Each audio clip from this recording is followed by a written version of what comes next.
ഞാൻ മനസ്സിലാക്കിയത് ഒരു ഗവൺമെൻറ് വിരുദ്ധ തരംഗമൊന്നും ഈ കേരളത്തിൽ ഒരു സ്ഥലത്തും ചർച്ച ചെയ്യപ്പെട്ടെന്ന് എനിക്ക് തോന്നുന്നില്ല. കാരണം അങ്ങനെ ചർച്ച ചെയ്യപ്പെടുന്നെങ്കിൽ ചെങ്ങന്നൂരടക്കം നമ്മൾ തോക്കേണ്ടതാണ്. കാരണം വലതുപക്ഷത്തിന് ഏറ്റവും കൂടുതൽ സ്വാധീനമുള്ള സംസ്ഥാനത്തെ ഒരു മണ്ഡലമാണ് ചെങ്ങന്നൂർ. അപ്പോൾ ഗവൺമെൻറ്റിനെതിരായിട്ടുള്ള ഒരു നിലപാടാണെങ്കിൽ വലതുപക്ഷത്തിന് സ്വാധീനമുള്ള ഈ മണ്ഡലത്തിൽ ഞങ്ങൾ നോക്കേണ്ടതാണ്. അപ്പോൾ ഇവിടെ ജയിച്ചല്ലോ, അപ്പോൾ ഗവൺമെൻറ് വിരുദ്ധമാണെന്ന് പറയാൻ കഴിയില്ല. അപ്പോൾ ഓരോ സ്ഥലത്തും ഉണ്ടായ കുറവുകളും ന്യൂനതകളും, മൊത്തത്തിലുണ്ടായ കുറവുകളും ന്യൂനതകളും പരിശോധിച്ച് നമുക്ക് എന്തെങ്കിലും തിരുത്തപ്പെടേണ്ടതായിട്ടുണ്ടെങ്കിൽ ഉണ്ടല്ലോ, അത് തിരുത്തി നമ്മൾ കൂടുതൽ സജീവമായി ജനങ്ങൾക്കിടെ പ്രവർത്തിച്ചാൽ ഒരു സംശയം വേണ്ട, അതിശക്തമായി തിരിച്ചു വരാൻ കഴിയുന്ന സാഹചര്യം കേരളത്തിലുണ്ടെന്നുള്ളതാണ് ഞാൻ മനസ്സിലാക്കുന്നത്. ഇവിടെ സംസ്ഥാനത്ത് ഇടതുപക്ഷ ജനാധിപത്യ മുന്നണി ഗവൺമെൻറ്റും പാർട്ടിയും മുന്നണിയും നടത്തിയ പ്രവർത്തനങ്ങൾ അത് വല്ലാത്ത തരത്തിൽ ജനങ്ങൾക്കിടയിൽ തെറ്റിദ്ധാരണ പരത്തുന്ന തരത്തിലുള്ള ക്യാമ്പയിനാണ് വലതുപക്ഷം നടത്തിയത്. എല്ലാ വലതുപക്ഷവും ഇടതുപക്ഷത്തെ തോൽപ്പിക്കുക എന്നതാണ് പൊതുവായി സ്വീകരിച്ചതാണ്. അത് UDF മാത്രമല്ല, UDF അല്ലാത്ത വലതുപക്ഷവും, അതായത് കമ്മ്യൂണിസ്റ്റ് വിരുദ്ധന്മാരുടെ ഒരു ഏകോപനം അല്ലെ ഇടതുപക്ഷ വിരുദ്ധന്മാരുടെ ഒരു ഏകീകരണം അതിശക്തമായി കേരളത്തിൽ ഉണ്ടായി എന്നുള്ള വസ്തുത നമ്മൾ കാണണം. അപ്പോൾ ഓരോ സ്ഥലത്തും ആ വസ്തുത കൂടി വെച്ചുകൊണ്ട് വേണം പരിശോധിക്കാൻ. കാരണം CPM ഇടതുപക്ഷ മുന്നണി 10 വർഷമായി കേരളത്തിൽ അധികാരത്തിലിരിക്കുന്നു. വലതുപക്ഷ താല്പര്യങ്ങൾ സംരക്ഷിക്കാൻ കഴിയുന്ന ഒരു ഗവൺമെൻറ് കേരളത്തിൽ വരേണ്ടതായിട്ടുണ്ട്. 1959 വിമോചന സമരം പോലെ ഒരു കമ്മ്യൂണിസ്റ്റ് ഗവൺമെൻറ്റിനെ ദീർഘകാലം കേരളത്തിൽ ഇരുത്താൻ പാടില്ല എന്ന വലതുപക്ഷ ചിന്ത, ആ ചിന്ത ഇപ്പോഴും ശക്തിപ്പെട്ടതിനെ നിൽക്കുന്നുള്ള വസ്തുത, ആ ഏകോപനം കേരളത്തിൽ സംഭവിച്ചിട്ടുണ്ട് എന്നാണ് ഞാൻ മനസ്സിലാക്കുന്നത്. അതാണ് ഈ ഭൂരിപക്ഷത്തിൽ വന്നിട്ടുള്ള ഈ വ്യത്യാസം എന്ന് വെച്ചാൽ ഏത് വിധത്തിലും ഇടതുപക്ഷ മുന്നണി ഗവൺമെൻറ് CPM നയിക്കുന്ന ഗവൺമെൻറ് താഴെ ഇറങ്ങണം എന്ന ഒരു രാഷ്ട്രീയ ലക്ഷ്യത്തോടു കൂടി വലതുപക്ഷമാകെ ഏകോപിച്ച് പ്രവർത്തിച്ചു എന്നുള്ള വസ്തുത. ഇപ്പോൾ BJPയുമായി ഈ തെരഞ്ഞെടുപ്പിൽ ഏതെങ്കിലും തരത്തിലുള്ള ധാരണകൾ ഉണ്ടാക്കാൻ UDF പരിശ്രമിച്ചിട്ടുണ്ടോ എന്നുള്ളത് വിശദമായ പരിശോധനയ്ക്ക് വിധേയമാക്കേണ്ടതുണ്ട്. അമ്പലപ്പുഴയിലെ വോട്ടിൻ്റെ കുറവ് വന്നാൽ, അമ്പലപ്പുഴയിൽ നേരത്തെ തന്നെ പറഞ്ഞല്ലേ BJP വോട്ട് കിട്ടുക, പക്ഷെ 6000 വോട്ട് കുറവ് വന്നാൽ മനസ്സിലാക്കി. ചെങ്ങന്നൂരിൽ 5000 വോട്ട് BJPയുടെ കുറവ് വന്നിരിക്കുന്നു. അപ്പോൾ BJPയുടെ വോട്ട് കുറഞ്ഞത് എങ്ങോട്ട് പോയി? BJPക്ക് ജയിക്കാനിട വന്ന മണ്ഡലങ്ങളിൽ UDFൻ്റെ വോട്ട് എങ്ങനെയാണ് ആ മണ്ഡലങ്ങളിൽ അവർ കൈകാര്യം ചെയ്ത് CPMനെ ഇടതുപക്ഷം തോൽപ്പിച്ചത്? അപ്പോൾ ഇതൊരു ഭാഗത്ത് നമ്മൾ ഗൗരവത്തിൽ തന്നെ പരിശോധിക്കണം. നമ്മുടെ കുറവുകൾ പരിശോധിക്കേണ്ടതെന്ന് ഞാൻ ആദ്യം പറഞ്ഞു കഴിഞ്ഞു. അത് കഴിഞ്ഞാൽ വലതുപക്ഷത്തിൻ്റെ ഏകീകരണം, ഏകോപനം കേരളത്തിൽ അതിശക്തമായി ഉണ്ടായ ഒരു തെരഞ്ഞെടുപ്പാണ്. പിന്നീട് വന്ന ഒരു പ്രശ്നം ഞാൻ മനസ്സിലാക്കുന്നത്, ന്യൂനപക്ഷ ജനവിഭാഗങ്ങൾക്കിടയിലുള്ള തെറ്റിദ്ധാരണ വല്ലാത്ത തരത്തിൽ പ്രചരിപ്പിക്കാൻ UDF പരിശ്രമിച്ചു. ഒരു ചെറിയ ഭാഗമെങ്കിലും അത് വീണിട്ടുണ്ടെന്നുള്ള വസ്തുതയാണ്. CPM ഇടതുപക്ഷം അല്ലെ CPM നേതാക്കന്മാർ അല്ലെങ്കിൽ പാർട്ടി ന്യൂനപക്ഷ വിരുദ്ധരാണ് എന്ന തരത്തിൽ നടത്തിയ ക്യാമ്പയിനിൽ കുറച്ചാളുകളെങ്കിലും വീണിട്ടുണ്ടെന്നുള്ള വസ്തുത. അതെല്ലാ മണ്ഡലങ്ങളിലെയും വോട്ടിൻ്റെ പൊതുവായ കണക്ക് പരിശോധിക്കുമ്പോൾ കഴിഞ്ഞ കാലങ്ങളിൽ ഇടതുപക്ഷത്തിന് ലഭിച്ചുകൊണ്ടിരുന്ന വോട്ടിൽ ഒരു ചെറിയ കുറവ് വന്നിട്ടുണ്ടെന്നുള്ള വസ്തുത. മൊത്തത്തിൽ ന്യൂനപക്ഷം നമുക്ക് എതിരാണെന്ന് പറയാൻ കഴിയില്ല. അങ്ങനെയാണെങ്കിൽ പല മണ്ഡലങ്ങളും ഇപ്പോൾ ജയിച്ച മണ്ഡലം ജയിക്കാൻ കഴിയില്ല. പക്ഷേ നമുക്ക് ലഭിക്കേണ്ടതായ കുറച്ച് വോട്ടുകൾ തെറ്റിദ്ധാരണ മൂലം ന്യൂനപക്ഷ വിരുദ്ധമാണ് എന്ന തരത്തിൽ നമ്മളെന്തോ ഒരു ഭൂരിപക്ഷ വർഗീയത പ്രോത്സാഹിപ്പിക്കുന്നതിനാണെന്ന തരത്തിലുള്ള ഒരു കൊണ്ടുപിടിച്ച ഒരു ക്യാമ്പയിൻ വലതുപക്ഷം നടത്തി. അത് നമ്മുടെ തെരഞ്ഞെടുപ്പിനെ ബാധിച്ചിട്ടുണ്ടെന്ന് മനസ്സിലാക്കി. പിന്നെ ഈ തെരഞ്ഞെടുപ്പിൽ പണാധിപത്യത്തിൻ്റെ തെരഞ്ഞെടുപ്പായിരുന്നു. അത് പറയാതിരിക്കാൻ കഴിയില്ല. UDFനും BJPക്കും എത്ര കോടികളാണ് കേരളത്തിൽ ഒഴുക്കിയത്. ഇതെല്ലാം ഒരു സമാന്തരമായ ഒരു പ്രത്യേക മാനേജ്മെൻറ്റ് സംവിധാനത്തിലാണ് ഈ പണം മുഴുവൻ കേരളത്തിൽ ഒരുക്കി തെരഞ്ഞെടുപ്പ്. നമ്മൾ ഈ ചെങ്ങന്നൂരൊക്കെ ഞെട്ടിത്തെറിച്ചു പോയി പണം ഒഴുകുന്നതാണ്. കാരണം നമുക്കൊരു പോസ്റ്റ് അടിക്കാൻ നമ്മൾ നാട്ടിൽ ആരുടെ നിന്ന് 10 രൂപ പിരിക്കാൻ നടക്കുമ്പോൾ ആ സമയത്ത് കോടിക്കണക്കിന് രൂപ ഒരു ആഴ്ച കൊണ്ട് അല്ല 2 ആഴ്ച കൊണ്ട് ഇവിടെ ചെലവഴിക്കുകയാണ് രണ്ട് മുന്നണിയും. നമ്മുടെ നാട്ടിൽ റോഡ് സൈഡിൽ ഇരിക്കുന്ന മയിൽക്കുറ്റിയെ വരെ പോയി കണ്ടിട്ട് അളിയ ചുമ്മാ ഇരിക്കേണ്ട 10 രൂപ പിടിച്ചു എന്ന് പറയുന്ന അവസ്ഥയിലേക്ക് കേരളത്തിൽ പണമൊഴുകി. ആ പണമൊഴുകിയത് മറ്റ് സംസ്ഥാനങ്ങളിൽ നിന്ന് വലിയ തോതിൽ പണം ഇവിടെ കൊണ്ടുവന്ന് ഡംപ് ചെയ്തു. പണ്ട് കോൺഗ്രസ് അങ്ങനെ പണം ഉണ്ടാകാനുള്ള സാധ്യത കുറവായിരുന്നു. ഇന്നത് മാറി. ഏറ്റവും കൂടുതൽ പണം BJPയും കോൺഗ്രസും ഒഴുക്കിയ ഒരു തെരഞ്ഞെടുപ്പാണ്. ഞാൻ മനസ്സിലാക്കിയത് കോൺഗ്രസ് സ്ഥാനാർത്ഥികൾ മത്സരിക്കാത്ത, ഉദാഹരണം മറ്റ് ചില മുന്നണിയിലെ ഘടകകക്ഷികൾ മത്സരിച്ച മണ്ഡലത്തിൽ വരെ കോടിക്കണക്കിന് രൂപ ചെലവഴിച്ചു. അപ്പോൾ പണാധിപത്യത്തിൻ്റെ ഒരു തെരഞ്ഞെടുപ്പായിരുന്നു. അത് നമ്മൾ ചെറുതായിട്ട് കാണരുത്. അത്രയും പണം ഒഴുക്കി വന്നപ്പോൾ അതിൻ്റെ ഒരു ഇമ്പാക്റ്റ് നിമിഷ നേരം കൊണ്ട് കേരളത്തിൽ ഉണ്ടാക്കിയെടുക്കാൻ അവർ കഴിഞ്ഞു എന്നുള്ള വസ്തുതയാണ്. പിന്നെ ഞാൻ മനസ്സിലാക്കുന്ന ഒരു കാര്യം, വികസനം വലിയ തരത്തിൽ നടത്തി ഗവൺമെൻറ്. പക്ഷേ പല മണ്ഡലങ്ങളിലും അത് വേണ്ടത്ര തരത്തിൽ ജനങ്ങൾ എത്തിക്കുന്നതിൽ വന്ന വീഴ്ച.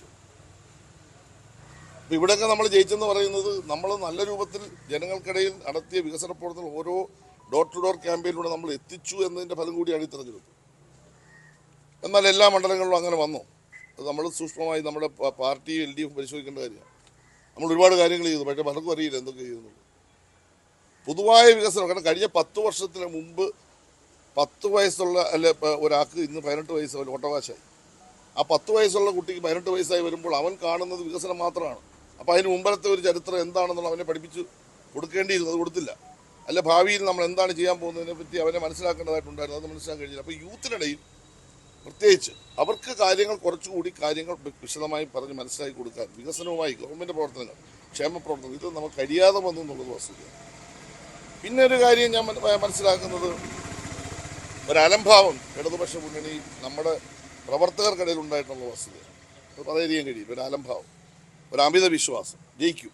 ആ അമിത വിശ്വാസം തിരിച്ചടിക്ക് ഒരു കാരണമായിട്ടുണ്ടെന്നാണ് ഞാൻ മനസ്സിലാക്കുന്നത്. അതുകൊണ്ട് UDF അധികാരത്തിൽ വരുമ്പോൾ ജനാധിപത്യ പ്രക്രിയയിൽ അവർ ഭരിക്കട്ടെ, നല്ല ഭരണം കേരളത്തിൽ കാഴ്ചവെക്കുമെന്നാണ് ഞാൻ പ്രതീക്ഷിക്കുന്നത്. നല്ല ഭരണം കാഴ്ചവെക്കുമെന്ന് ഞാൻ കരുതുന്നു. പക്ഷേ 6 മാസത്തിനുള്ളിൽ ഈ വോട്ട് ചെയ്ത ജനങ്ങൾ UDFനെ ഇതിനേക്കാൾ ശക്തമായ തരത്തിൽ കൈകാര്യം ചെയ്യാൻ വേണ്ടി രംഗത്ത് വരേണ്ടി വരും എന്നതാണ് ഞാൻ മനസ്സിലാക്കുന്ന കാര്യം. ആ നിലയിൽ നമ്മൾ ആ പ്രശ്നത്തെ അങ്ങനെ കണ്ടാൽ മതി. അതിശക്തമായി തിരിച്ചു വരാൻ കഴിയുന്ന രാഷ്ട്രീയ സാഹചര്യമുണ്ട്. ആ രൂപത്തിൽ സംഘടന ഒരുക്കിയെടുക്കണം. പാർലമെൻ്ററി പ്രവർത്തനത്തെ ആ രൂപത്തിൽ ഒരുക്കിയെടുത്താൽ ഒരു സംശയം വേണ്ട, ജനങ്ങളുടെ വിശ്വാസം ഇതിനേക്കാൾ ശക്തി നമുക്ക് അനുഭവിക്കാൻ കഴിയും. കാണേണ്ട ഒരു അപകടം BJPയുടെ വരവാണ്.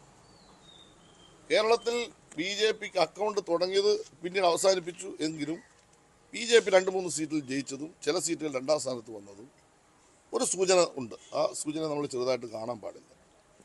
ഭാവി കേരളത്തിൽ വളർത്തിക്കൊണ്ടുവരാൻ പോകുന്ന വർഗീയത, അത് മുസ്ലിം ലീഗ് ഉയർത്തുന്ന വർഗീയതയെ പറ്റിയാണ് BJP പ്രചരിപ്പിക്കുന്നത്, BJPയുടെ വർഗീയതയെ പറ്റിയാണ് മുസ്ലിം ലീഗ് പ്രചരിപ്പിക്കുന്നതെങ്കിൽ കേരളത്തിലെ മനുഷ്യനെ ഡിവൈഡ് ചെയ്യാൻ വേണ്ടി കഴിയുന്ന ഒരു പുതിയ പ്രോസസ്സ്, വർഗീയവൽക്കരണത്തിൻ്റെതായ പുതിയൊരു അവസ്ഥ കേരളത്തിൽ സംജാതമായിട്ടുണ്ടെന്നുള്ളത് മതേതരവാദികളെ സംബന്ധിച്ച് ആശങ്കപ്പെടുന്ന കാര്യമാണ്. അപ്പോൾ അതുകൊണ്ട് ഒരു ഭാഗത്ത് ന്യൂനപക്ഷ വർഗീയതയെ വല്ലാത്ത തലത്തിൽ UDF അതിൻ്റെ കോൺഗ്രസ് പ്രോത്സാഹിപ്പിക്കുമ്പോൾ മറുഭാഗത്ത് BJP ഉയർത്തുന്ന ഭൂരിപക്ഷ വർഗീയതയെ, അത് രണ്ടും തമ്മിലുള്ള ഒരു ഏറ്റുമുട്ടലിലേക്ക് കേരളത്തിൻ്റെ ഭാവി രാഷ്ട്രീയം ഉയർന്നു വരാൻ ഇടവരുന്ന തരത്തിലുള്ള ഒരു ചെറിയ തുടക്കം കുറിച്ചു എന്നത് മതേതരവാദികളെ സംബന്ധിച്ച് ആശങ്കാകരമാണ്. അത് നമ്മൾ ഭാവിയിൽ നന്നായി ആ മേഖല പരിശോധിച്ച് നമ്മൾ ശ്രദ്ധിച്ച് പോകണമെന്നുള്ളതാണ് മൊത്തത്തിൽ എനിക്ക് പറയാനുള്ളത്. ചെങ്ങന്നൂരിലെ ജനങ്ങളെ സംബന്ധിച്ചിടത്തോളം ഈ കൊടുങ്കാറ്റിനിടയിൽ അല്ലെങ്കിൽ ഈ എന്താ പറയുക സുനാമിക്കിടയിൽ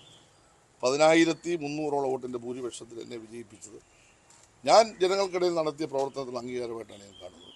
ഞാൻ അവരെ സ്നേഹിച്ചു, ചേർത്ത് പിടിച്ചു, അവരെന്നെ ചേർത്ത് പിടിച്ചു, കൈവിട്ടില്ല. ഈ വലതുപക്ഷ കോട്ടയിൽ ഇത്രയും നല്ലൊരു ഭൂരിപക്ഷം തന്ന ചെങ്ങന്നൂരിലെ ജനങ്ങളോട് ഞാൻ ആത്മാർത്ഥമായി എൻ്റെ സ്നേഹവും നന്ദിയും കൂടി അവസ്ഥയിൽ അറിയിക്കാൻ ആഗ്രഹിക്കുന്നു. ഈ മുഖ്യമന്ത്രി ആരാകും എന്നതിനെ കുറിച്ച് ചർച്ച നടക്കുന്നുണ്ട്. പക്ഷെ അതോടൊപ്പം തന്നെ പ്രതിപക്ഷ നേതാവ് ആരാകും എന്നതിനെ കുറിച്ചും ഇപ്പോൾ മുഖ്യമന്ത്രി ആരാകുന്നുള്ളത് തീരുമാനിക്കേണ്ടത് കോൺഗ്രസ്സാണ്. അവർ തീരുമാനിച്ച് അവരുടെ ആളിനെ മുഖ്യമന്ത്രിയാക്കും. എന്തായാലും മുഖ്യമന്ത്രി ഉണ്ടാകാതിരിക്കത്തില്ല. പ്രതിപക്ഷ നേതാവിനെ സംബന്ധിച്ച് ഒരാശങ്കം വേണ്ട, അത് നാളെ ഞങ്ങൾ തീരുമാനിക്കാനാണ് ഉദ്ദേശിക്കുന്നത്. എനിക്ക് തോന്നുന്നു ഒരു സംശയം വേണ്ട, ഞങ്ങൾ കൃത്യമായി തന്നെ പ്രതിപക്ഷ നേതാവിനെ തീരുമാനിക്കും. പ്രതിപക്ഷമുണ്ട്, കേരളത്തിലുണ്ട്, പ്രതിപക്ഷ നേതാവ് ഉണ്ടാവും, മുഖ്യമന്ത്രി ഉണ്ടാകുന്ന എൻ്റെ വിശ്വാസമാണ്. മുഖ്യമന്ത്രി കേരളത്തിൽ പോകാൻ പറ്റില്ല, ഇത്രയും ഭൂരിപക്ഷം കിട്ടും. പിന്നെ അടി ഉറപ്പ് തുടങ്ങി കഴിഞ്ഞല്ലോ. അപ്പോൾ അതിൻ്റെ ഭാഗമായിട്ട് വരുന്ന ചില നീരസങ്ങളോ അഭിപ്രായ വ്യത്യാസങ്ങളൊക്കെ ഉണ്ടാകും. പക്ഷേ ഒരാളിനെ തീരുമാനിച്ചല്ലേ പറ്റും. ഞങ്ങളെ സംബന്ധിച്ച് ആ കാര്യത്തിൽ ആശങ്കയൊന്നുമില്ല. ഞങ്ങൾക്ക് പ്രതിപക്ഷ നേതാവായിട്ട് ഒരാളിനെ എന്തായാലും തീരുമാനിക്കാൻ യാതൊരു ബുദ്ധിമുട്ടില്ല. അതൊക്കെ കൃത്യസമയത്ത് തന്നെ പാർട്ടി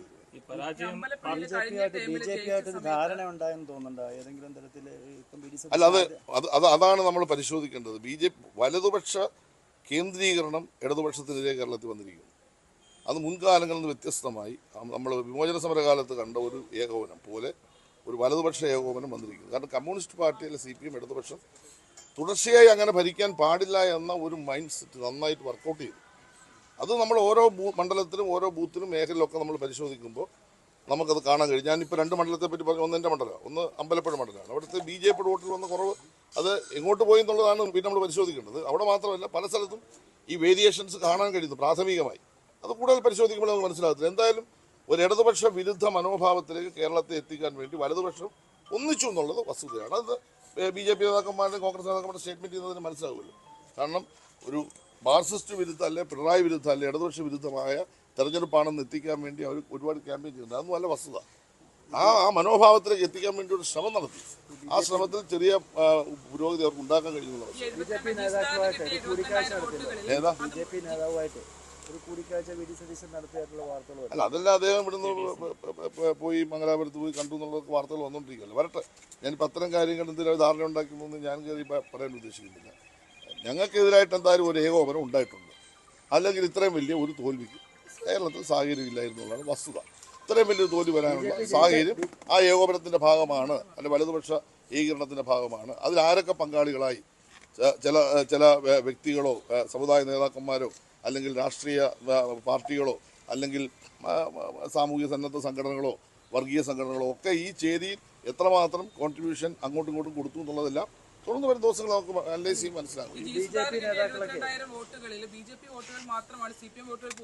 ഇല്ല ഞാൻ പറഞ്ഞില്ല ജി സുധാകരന് കിട്ടിയെന്ന് ഞാൻ പറഞ്ഞില്ല. ജി സുധാകരന് BJP വോട്ട് പോയത് ഞാൻ പറഞ്ഞില്ലെന്ന്. ഞാൻ പറഞ്ഞത് അമ്പലപ്പുഴയിൽ 6000 വോട്ട് കുറഞ്ഞു, ഇവിടെ 5000 വോട്ട് കുറഞ്ഞു. അത് എങ്ങോട്ട് പോയെന്ന് പരിശോധിക്കണമെന്ന് ഞാൻ പറഞ്ഞു.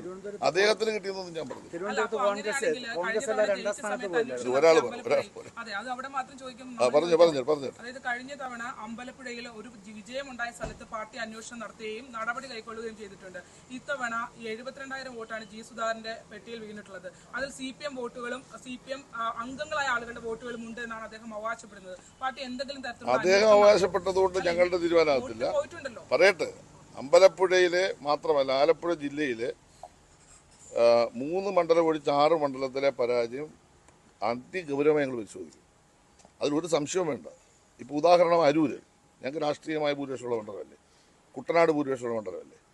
ആലപ്പുഴ ഞങ്ങൾ എന്താ നോക്കേണ്ട കാര്യം, ഏറ്റവും നന്നായി മണ്ഡലത്തെ നഴ്സ് ചെയ്തൊരു MLA ആണ്. കായംകുളം ഞങ്ങൾക്ക് രാഷ്ട്രീയ ഭൂരിപക്ഷമുള്ള മണ്ഡലമല്ലേ. ഒരു വിധത്തിൽ പറഞ്ഞാൽ ഹരിപ്പാട് പോലും പൊളിറ്റിക്കൽ ഭൂരിപക്ഷമുള്ള മണ്ഡലമാണ്. പോട്ടെ, അത് പിന്നെ രമേശിൻ്റെ ഇത്ര വർഷങ്ങളായി കൈവശം വെച്ചുകൊണ്ടിരിക്കുന്ന മണ്ഡലത്തിൽ നമ്മൾ അത് കൂട്ടുന്നില്ല.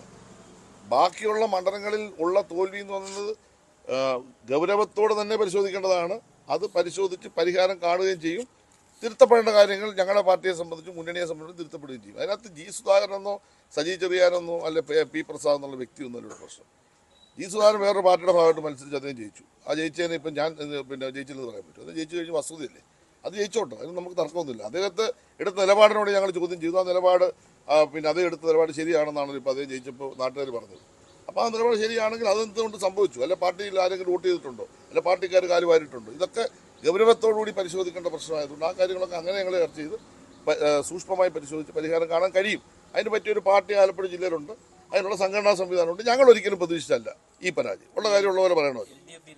ഏകോപനം എന്ന് പറഞ്ഞ് നമുക്ക് അതിനെ അത്ര ലൈറ്റ് ആക്കാൻ പറ്റും. ഇപ്പോൾ അമ്പലപ്പുഴ ഉൾപ്പെടെയുള്ള സ്ഥലങ്ങളിൽ പാർട്ടി അനുഭാവികളുടെ പരമ്പരാഗതമായി പാർട്ടിക്ക് വോട്ട് ചെയ്യുന്ന ആളുകൾ കൂടി മാറി ചിന്തിച്ചിട്ടുണ്ടാവും. അത് അമ്പലപ്പുഴ മാത്രമല്ലല്ലോ, ഈ പല സ്ഥലത്തും ഞാൻ പറഞ്ഞല്ലോ, ഞങ്ങളുടെ ഇടയിലുള്ള ചെറിയ നിസ്സംഗത ഈ തെരഞ്ഞെടുപ്പിൻ്റെ വിജയത്തെയോ പരാജയത്തെയോ ബാധിച്ചിട്ടുണ്ട് എന്ന് വെച്ചാൽ അമിതമായ ആത്മവിശ്വാസം അത് ഞങ്ങളെ ബാധിച്ചിട്ടുണ്ട്. അല്ലെങ്കിൽ നിസ്സംഗത അതെങ്ങനെയാണ് ബാധിച്ചത്, അത് വോട്ട് ചെയ്യാൻ പോയില്ലയോ അല്ലെ വോട്ട് ചെയ്തില്ലയോ, ഇതൊക്കെ നമ്മളിപ്പം ഒരു പെട്ടെന്ന് പറയാൻ കഴിയുന്നതല്ല. അതൊന്ന് പരിശോധിക്കേണ്ടതായി ഉണ്ട് എന്ന് ഞാൻ പറഞ്ഞിട്ടുണ്ട്. CPM സംസ്ഥാന സെക്രട്ടേറിയറ്റിൽ നിൽക്കുന്ന ഒരാൾ, ഒരു നേതൃത്വം നിൽക്കുന്ന ആളാണ്, അതൊരു നിസ്സംഗത മാത്രമാണ്, അതൊരു തിരുത്തൽ ശക്തി കൂടിയാണ്. ഇത് കുറച്ചുകൂടെ മാറണം എന്നുള്ള അതാണ് ഞാൻ പറഞ്ഞത്. നമ്മൾ എന്തെങ്കിലും കാര്യം തിരുത്തേണ്ടതുണ്ടോ എന്ന് ഇതിൻ്റെ അടിസ്ഥാനത്തിൽ പരിശോധിച്ച് തിരുത്തപ്പെടേണ്ടതുണ്ടാകാം. ആ ഉണ്ടെങ്കിൽ തുറന്ന് ജനങ്ങളോട് പറയേണ്ടി വരും. പറഞ്ഞ് മാത്രമേ തിരുത്താൻ കഴിയത്തുള്ളൂ.